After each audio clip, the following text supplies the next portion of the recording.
Assalamualaikum warahmatullahi wabarakatuh. Halo semua, langsung saja saya dan teman saya membuat video ini untuk memenuhi tugas dari mata kuliah Studi Kewarganegaraan. Saya dan teman saya di sini akan membahas sedikit materi yang bertemakan integrasi nasional. Apa sih integrasi nasional? Jadi, integrasi nasional adalah proses penyatuan berbagai elemen masyarakat yang berbeda menjadi satu kesatuan yang harmonis, bersatu, dan berdaulat. Nah, secara politis, integrasi nasional adalah penyatuan berbagai kelompok budaya dan sosial dalam kesatuan wilayah nasional yang membentuk suatu identitas nasional. Seperti yang kita tahu bahwa negara kita Indonesia adalah negara kepulauan terbesar di dunia, yang mana memiliki banyak keberagaman perbedaan yang meliputi dari suku, bahasa, agama, ras, dan sebagainya. Nah, dari berbagai perbedaan ini dibutuhkannya integrasi nasional untuk menciptakan negara yang bersatu, berdaulat, dan harmonis.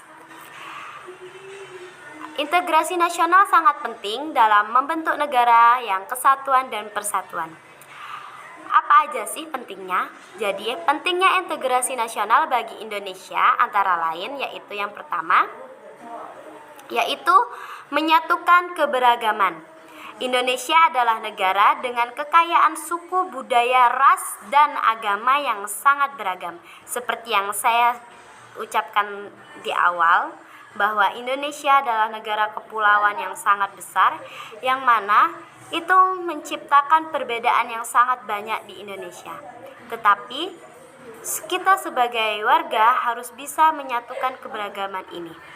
Yang selanjutnya yaitu menjaga stabilitas politik dan keamanan. Dengan adanya integrasi, stabilitas politik dapat terjaga karena konflik-konflik internal yang dapat memicu perpecahan dapat dicegah. Ini sangat krusial untuk pembangunan bangsa yang berkelanjutan. Yang ketiga, yaitu mendorong pembangunan ekonomi. Kondisi yang stabil dan harmonis berkat integrasi nasional menciptakan lingkungan yang lebih baik bagi pertumbuhan ekonomi. Negara dapat menarik investasi dan mengembangkan sektor ekonomi karena adanya kepastian dan tidak adanya konflik. Yang selanjutnya, yaitu adanya memperkuat identitas nasional. Melalui integrasi nasional dibangun rasa bangga dan kesadaran sebagai bangsa, satu bangsa Indonesia. Hal ini membantu menumbuhkan rasa persatuan dan kesatuan. Yang kelima, adanya ingin bersatu. Keinginan bersatu, adanya tekad dan keinginan untuk bersatu di kalangan masyarakat. Masyarakat merasa terhubung dengan negaranya di tengah keberagaman yang ada. Yang keenam, yaitu menciptakan perdamaian sosial. Saling menghargai dan menghormati perbedaan adalah bagian dari integrasi nasional. Hal ini dapat mengurangi ketegangan sosial dan membangun masyarakat yang lebih baik, damai, dan toleran. Selanjutnya, memenuhi kebutuhan dan kewajiban warga negara. Integrasi nasional memastikan bahwa warga negara mendapatkan hak dan memenuhi kewajiban mereka tanpa memandang latar belakangnya. Hal ini penting dalam masyarakat yang besar dan bervariasi seperti Indonesia. Yang terakhir yaitu sebagai pilar persatuan bangsa. Integrasi nasional menjadi pilar fundamental dalam mengukuhkan persatuan di tengah masyarakat yang beragam. Memastikan bahwa semua elemen bangsa dapat bersatu menghadapi tantangan bersama. Nah, selanjutnya kita akan membahas faktor-faktor yang mempengaruhi integrasi nasional. Faktor-faktor yang mempengaruhi integrasi nasional itu dibagi menjadi dua, yaitu faktor pendorong dan faktor penghambat atau penghalang. Nah, apa saja sih faktor-faktor pendorong yang ada di integrasi nasional? Nah, faktor pendorongnya yaitu antara lain yang pertama adalah ideologi nasional. Sepertinya kita semua sudah tahu bahwa ideologi negara kita yaitu Pancasila. Pancasila sebagai ideologi negara yang mempersatukan seluruh elemen bangsa. Nah, yang kedua yaitu sejarah, pengalaman perjuangan kemerdekaan. Dengan kita mengingat sejarah, kita akan selalu mengingat perjuangan pahlawan kita, yang mana itu tidak dari hanya satu daerah, dari satu agama, melainkan dari berbagai kekayaan yang ada di Indonesia. Selanjutnya yaitu kepemimpinan yang kuat, pemimpin yang mampu mengayomi seluruh lapisan masyarakat. Jadi pemimpin adalah salah satu dari faktor pendorong integrasi nasional. Suatu negara harus memiliki kepemimpinan yang kuat, yang mana bisa menjaga masyarakatnya dari berbagai ancaman. Selanjutnya yaitu sistem komunikasi. Media massa dan teknologi informasi yang memfasilitasi interaksi antar wilayah. Ya, kita hidup di zaman modern yang mana fasilitas atau sistem komunikasi kita sudah sangat maju, yang mana kita bisa melihat keadaan saudara kita dari jarak jauh. Selanjutnya yaitu faktor penghambat. Nah, ada beberapa faktor penghambat dari integrasi nasional, yaitu yang pertama geografis. Kondisi geografis Indonesia sebagai negara kepulauan yang menyulitkan komunikasi dan interaksi. Dengan adanya kepulauan yang banyak, suku yang banyak, agama yang banyak, itu menjadi salah satu faktor penghambat untuk mempersatukan negara atau membuat negara menjadi persatuan dan kesatuan. Yang kedua yaitu keberagaman etnis, budaya, agama, dan bahasa yang berpotensi menimbulkan konflik. Nah, sebagian besar banyak atau sering kita jumpai ada suatu suku atau suatu agama yang merasa dirinya paling baik dari orang lain. Ini akan menimbulkan konflik dan menjadi faktor penghambat dari integrasi nasional.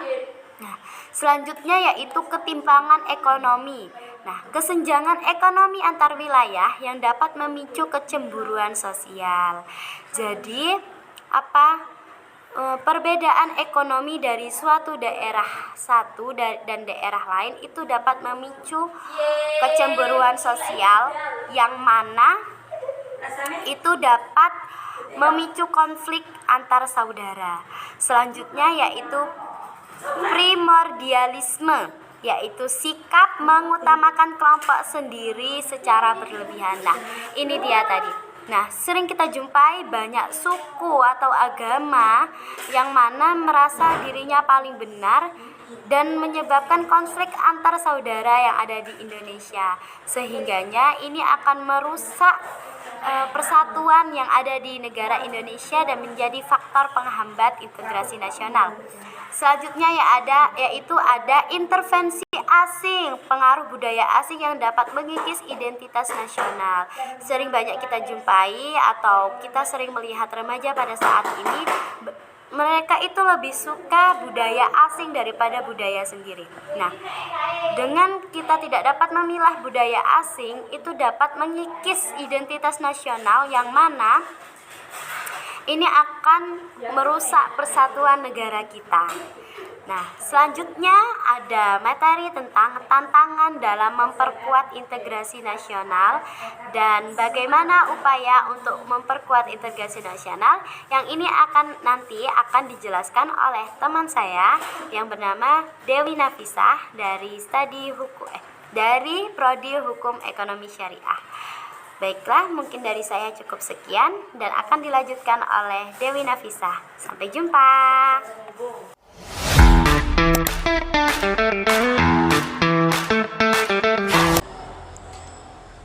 Baik, saya Dewi Nafisah dari program studi Hukum Keluarga Islam akan melanjutkan materi yang disampaikan oleh teman saya Mitia Indrika Soma. Yang akan saya bahas yaitu tantangan dalam memperkuat integrasi nasional. Apa saja sih tantangan dalam memperkuat integrasi nasional? Yang pertama yaitu sikap intoleransi, diskriminasi, dan eksklusivisme. Sikap intoleransi dan diskriminasi. Masih adanya sikap tidak menghargai perbedaan keyakinan, budaya, atau golongan, sara, suku, agama, ras, dan antar golongan Ini dapat menghambat rasa persatuan.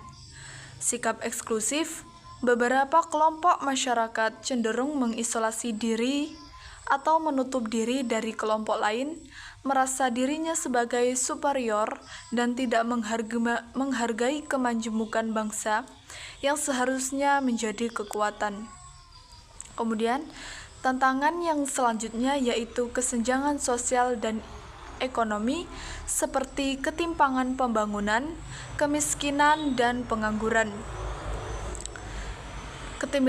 Perbedaan pembangunan atau ketimpangan pembangunan antar daerah pusat seperti daerah perkotaan dan daerah tertinggal seperti daerah pelosok ini menimbulkan kecemburuan sosial yang dapat menumbuhkan rasa tidak puas atau rasa kecemburuan. Kemiskinan dan pengangguran, tingginya tingkat kemiskinan dan pengangguran membuat masyarakat merasa terpinggirkan atau tidak dipedulikan dan tidak terwakili dalam kehidupan berbangsa sehingga dapat memicu konflik. Kemudian tantangan selanjutnya yaitu polarisasi politik dan politik identitas. Polarisasi politik, keberadaan isu-isu yang membuat memecah belah masyarakat dapat mengarah kepada polarisasi politik yang mengancam integritas nasional. Politik identitas seperti penggunaan isu-isu identitas yang tidak pada tempatnya untuk kepentingan politik ini dapat menimbulkan perpecahan di kalangan masyarakat. Kemudian tantangan yang selanjutnya yaitu disinformasi dan hoax. Penyebaran informasi yang salah ini memudahkan penyebaran informasi tidak benar melalui platform digital yang dapat digunakan untuk menyebarkan hoax dan ujaran kebencian yang tidak sesuai yang dapat memicu konflik internal dan mempengaruhi integrasi nasional. Kemudian tantangan yang selanjutnya yaitu serangan budaya asing. Lunturnya nilai budaya ini membuat pengaruh budaya asing ini marak di daerah kita, seperti melalui film, gaya hidup, atau musik yang dapat mengikis nilai-nilai sosial, budaya, dan agama pada diri masyarakat yang menjadi penopang persatuan bangsa. Kemudian, tantangan yang selanjutnya yaitu ketidakadilan dan korupsi. Proses penegakan hukum yang tidak adil dan tidak sesuai aturan dapat menimbulkan ketidakpercayaan masyarakat kepada pemerintahan dan konflik. Kemudian korupsi, kolusi, dan nepotisme. Praktik ini di kalangan penegak hukum atau pejabat publik dapat merusak kepercayaan masyarakat terhadap pemerintahan mereka. Kemudian, kali ini kita akan membahas tentang upaya memperkuat integrasi nasional. Berikut beberapa upaya yang dapat dilakukan untuk memperkuat integrasi nasional. Yang pertama dari bidang pendidikan. Pendidikan inklusif memberikan akses pendidikan yang setara bagi semua lapisan masyarakat tanpa memandang latar belakang seperti miskin atau kaya, yang akan menumbuhkan rasa keadilan dan solidaritas. Penanaman nilai kebangsaan, yakni mengajarkan nilai-nilai Pancasila dan rasa kebersamaan sejak usia dini untuk memupuk rasa persatuan. Kemudian, upaya yang selanjutnya dari bidang sosial dan budaya, menumbuhkan toleransi dan menghargai perbedaan suku, agama, ras, budaya untuk membangun kesatuan yang utuh. Pengembangan kebudayaan nasional, membangun kebudayaan nasional yang merupakan hasil gabungan berbagai kebudayaan regional. Penggunaan bahasa Indonesia, menggunakan bahasa Indonesia dengan baik dan benar sebagai alat komunikasi untuk menyatukan bangsa. Kemudian upaya yang selanjutnya dari bidang ekonomi, membangun ekonomi yang berkualitas, mengembangkan ekonomi yang merata untuk mengurangi ketimpangan sosial dan memperkuat rasa saling ketergantungan antar wilayah. Membangun infrastruktur yang memadai di seluruh wilayah untuk mendukung mobilitas atau kegiatan dan konektivitas masyarakat.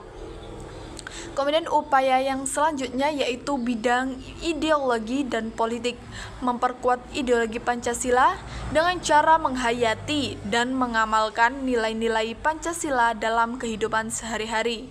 Dialog dan kerjasama, mengedepankan dialog atau musyawarah dan kerjasama antar kelompok masyarakat untuk menyelesaikan perbedaan pandangan atau menyelesaikan masalah secara kebersamaan.